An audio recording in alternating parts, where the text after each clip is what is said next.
Is it possible that you can do perimenopause and menopause naturally or holistically?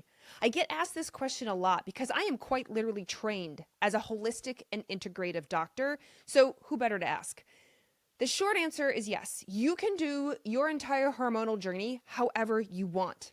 The long answer, which is what we're going to discuss today, is it depends. It depends on your definition of natural or holistic and what all sort of feeds into that.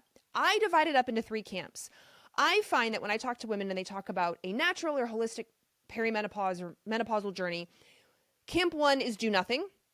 Camp two are the things like the herbs and the nutrients and the diet and the lifestyle and the exercise, where women say to me, like, can I just use herbs instead? Can I just use nutrients instead? Is there some sort of, plan or detox or lifestyle change I can make to make this whole process go easier? The third camp is the hormonal camp, which could include camp number two, which of course are like the herbs and the nutrients and lifestyle. Those are your foundations. But the third camp is like we add hormones on top. And of course, there are the hormones that look like the hormones in your body, which we commonly refer to as bioidentical. And there are synthetic hormones. So that may not fit into the natural category. And then the fourth camp is like, are the other medications that can get layered on top. This might be pain medications. This might be antidepressant medications. This might be anti-anxiety medications. These might be medications to help with hot flashes and other symptoms you're having because you can't do hormones. So let's break each of these down. But at the end of the day, the most important thing to understand is that it's your journey. I just want you to have all the information available to you. And there is a lot of information available here on YouTube, on podcasts, on social media, in the news, like absolutely everywhere. Camp number one, do nothing. You do nothing, meaning you just continue to live your life. You don't change your diet, you don't change your lifestyle, you don't add any supplements or nutrients or herbs. You don't want hormones, or maybe you can't take hormones, and you just move forward. Is that an option to do perimenopause or menopause, this whole journey? Of course, absolutely. It's your choice. You can choose to do absolutely nothing. Now, if you're not feeling well, if you're having symptoms, if you are starting to develop some risk factors for the big guns, the big guns being cardiovascular disease, cardiometabolic disease, so heart, blood sugar, glucose metabolism, insulin, etc. The other big guns are like neurodegenerative disease, think dementia and Alzheimer's. Then we have like disease of fracture, osteoporosis, osteopenia, sarcopenia, the musculoskeletal stuff. And then, of course, the other big one is cancer. So if you're starting to get risk factors for that, like the do nothing may not work and you may not feel that well, but it is an option. The number two camp is, can I do it naturally with herbs? Can I do it naturally with nutrients? Can I do it naturally with amino acids, with protein, with lifestyle and what have you? And again, it depends on your definition of natural. If you're hoping that there is an herb that will raise your estrogen, your estradiol again, if you're hoping there is an herb that is a 1-to-1 with progesterone, if you're hoping that there is something that you can use vaginally that is going to replace estrogen or replace androgens, unfortunately there is not. And this is where people get really confused because they know there are herbs out there such as phytoestrogens. Phytoestrogens are very, very, like if estradiol is at 100, a phytoestrogen is like somewhere in the like 1 to 10 range as far as strength and binding. And I'm just making rough numbers just to get you to understand how strong something is or isn't relative to taking estrogen so that you know. A phytoestrogen binds to an estrogen receptor and can very, very, very, very mildly activate it. Now, if you have a lot of estradiol in the area, then a phytoestrogen can take up the space in the receptor and then estrogen can't bind and maybe your body will flush it out. If you don't have any estrogen in the area, let's say you haven't had a period in a while, your estrogen's quite low, and you take a phytoestrogen, this is why sometimes that you see online or your best friend or your sister or your neighbor, somebody's like, oh my gosh, I took this herbal blend and my hot flashes got better because it had phytoestrogens in it. Or, communities, societies, or diets that contain a lot of soy products tend to notice, because soy can be a phytoestrogen, that maybe some of those symptoms have improved. Phytoestrogens, despite the word estrogen in the name, do not actually physically raise the level of estrogen in your body. If you're actually looking to raise the level of estrogen in your body, you have to take estrogens. Phytoestrogens also have not been studied as far as brain health, bone health, the cardiometabolic health, those types of things.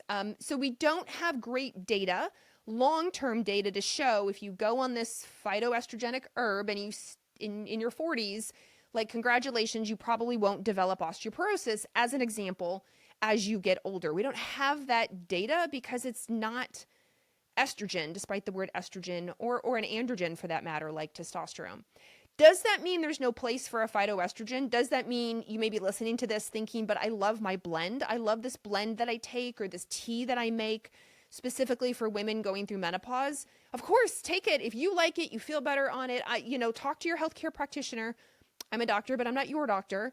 But like, it's okay. But I want you to be really clear in understanding that what you're not just replacing a one-to-one. It's not the same. The same goes for nutrients. There are a lot of nutrients available that are quite helpful. You may be on vitamin D. You might be on magnesium. You might be taking creatine with your workouts. You may be taking some of these really important nutrients, a B complex or a multivitamin or omega-3 fatty acids that have been shown to be really helpful to the human body. Really helpful for going through the menopausal journey, but just in general, these nutrients have been shown, of course, to be beneficial. Like B vitamins play a big role. Magnesium is involved in hundreds of reactions. Like zinc's involved in, over 100 reactions. And if you're not getting minerals in your diet, or let's say you're a heavy athlete and you're sweating these things out, then replacing them is a good idea and can be quite helpful.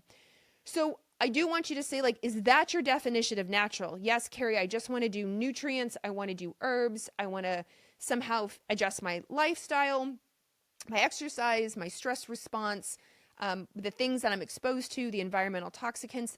Definitely an option. I refer to this more as like the foundations. But again, got to be clear that these things aren't raising. They're not a one-to-one with estrogen or progesterone or testosterone or DHEA or things like that. But they can be wildly helpful when used correctly and when using from a quality source.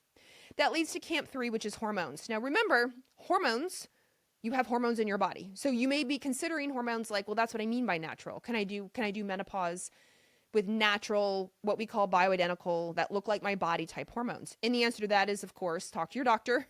But yes, that is an option. Unless it's not an option for you, but you know what I mean, right?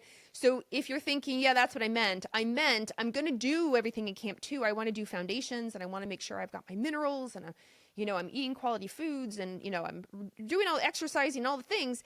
And I want hormones, but I want an estrogen to look like my estrogen. That is absolutely an option. Now there are synthetic options such as a progestin, so which is a like I said, we call it synthetic or like a fake progesterone, a lab-induced type of progesterone, but it's not actually progesterone. And that's what gets the most heat because the progestins are what was determined in the Women's Health Initiative to slightly increase the risk of breast cancer. There are also different synthetic forms of estrogens. If you've ever taken the birth control pill, that ethinyl estradiol in there is a synthetic form. It's not the form that looks just like what you have in your body. If you are using a progestin IUD, such as the Mirena or the Skyla, Kylena, again, I just said it's a progestin IUD. It's synthetic. So if you're looking for quote unquote natural, then you would lean towards or ask for the actual hormone. I want progesterone, I want testosterone, I want estradiol, whatever it is in your hormone journey. Now, there's a lot of nuance in there. I'm just walking you through the different options when people say to me, I'm looking for natural. I'm like, what do you mean by natural? So then we have hormones. Okay, that leads us to camp 4, other medications. Now, when it comes to natural, a lot of people don't consider, let's say, pharmaceuticals, medication, which is why I have to ask and clarify. Because remember, hormone therapy is prescribed, which means it's a pharmaceutical. Therefore, what is your definition of natural? Some people are like, yes, I will take hormones, but I will not take an antidepressant. That's not what I'm looking for. Or I will take hormones, but I'm not going to take routine pain medication.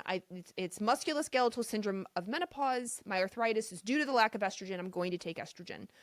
Other people are trying to mitigate that with, let's say, herbs such as like turmeric or boswellia that are anti-inflammatory. So we have these different options and where you fall into it. And I want you to know, for the most part, I am a fan of all of it. I am not negative towards any of it. If you choose to do nothing and I happen to be your doctor, I'm like, okay, as long as you're informed, you're well informed, and you're choosing to do nothing, totally, like, it's your body. You are you're sovereign. You can do what you want. If you come to me and say, I don't want hormones for whatever reason, we've talked it through, you still don't want them, you want to go the natural route, like, we work to support that. If you come and you're like, I'm going to do the natural route and I would like to add in hormone therapy, but I want it to look like the hormones in my body, we can support that.